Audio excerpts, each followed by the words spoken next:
اور لوگوں میں کوئی ایسا بھی ہے جو اللہ کی شان میں بغیر علم کے اور بغیر ہدایت کے اور بغیر کتاب روشن کے جھگڑتا ہے اور تکبر سے گردن موڑ لیتا ہے تاکہ لوگوں کو اللہ کے رستے سے گمراہ کر دے.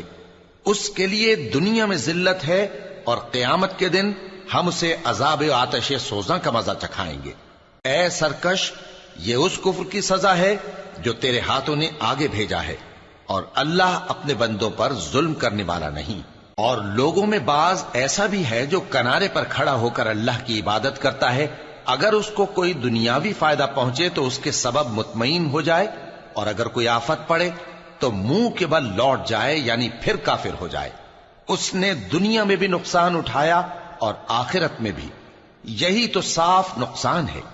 یہ اللہ کے سوا ایسی چیز کو پکارتا ہے جو نہ اسے نقصان پہنچائے اور نہ فائدہ دے سکے. یہی تو پرلے درجے کی گمراہی ہے. بلکہ ایسے شخص کو پکارتا ہے جس کا نقصان فائدے سے زیادہ قریب ہے. ایسا دوست بھی برا اور ایسا ساتھی بھی برا. جو لوگ ایمان لائے اور عمل نیک کرتے رہے، اللہ ان کو بہشتوں میں داخل کرے گا جن کے نیچے نہریں بہہ رہی ہیں. کچھ شک نہیں کہ اللہ جو چاہتا ہے کرتا ہے.